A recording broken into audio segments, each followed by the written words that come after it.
So usually, when you start as a manager, you start with a blank canvas.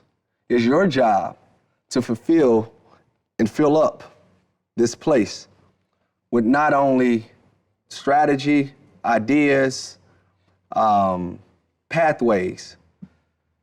You start off with this blank canvas, and the first thing you do as a manager is you get in with an artist and you learn who they are.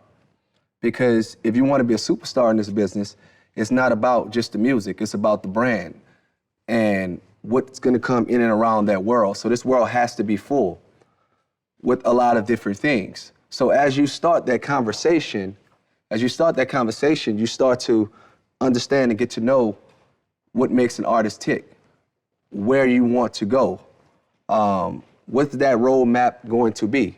So you mark the endpoint, and there's an overarching endpoint that you're gonna eventually have to get to. And from there, it's up to you to color in the room and navigate up till you get to that filled up room. So when I fill in that diagram and coordinate that map to go from inception to this goal that this artist tells me they want to reach, I love to use whiteboards because I got to put things in perspective. It's good to see it. It's good to draw the diagram and have a map and a road map to visualize in order to execute. That's a strength of mine that works for me, and it kind of helps me keep everything in perspective and kind of check off the box as we climb up that road to that journey to get to the end point. Understand, when you want to jump into this manager role, it comes with a lot. You absolutely become the protector of another person's life. The protector that you have to figure out how to get this person, so you adopt that. So that could become very stressful if you don't know how to handle it. You know, it's a 24/7 grind. You know, things happen all the time. You may get a call at 3 in the morning or 4 in the morning, and you're not getting a lot of sleep, but shit got to get done. So you have to make sure that you get rest. And what helps me a lot, and what you're going to see throughout all these classes, is I was spiritually grounded before I came into this.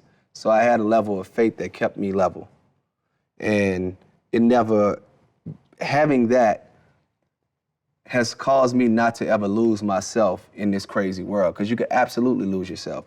You can lose yourself to the stress. A problem can happen, and you got to maintain yourself. I think I pride myself, and most managers probably get paid for the ugly things that you don't see. It's the hurricanes, you know? And I say that in the midst of a hurricane, I have to be the eye of the storm. That's the calm part.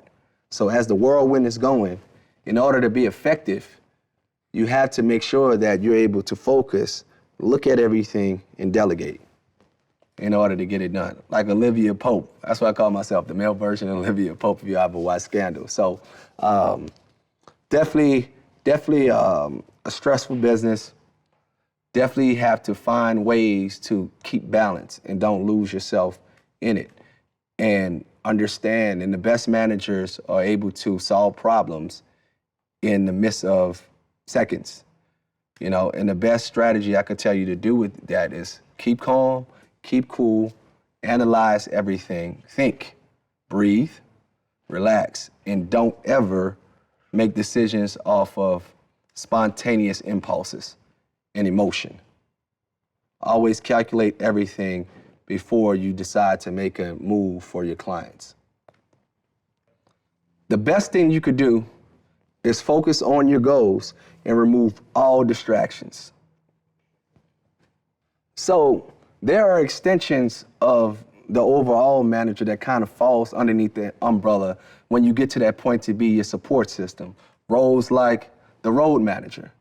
So the road manager basically travels with the artist when they're touring and moves them from city to city. So they're responsible for travel, for paying per diem, sometimes picking up the money, and all of the above. Then you have the tour manager.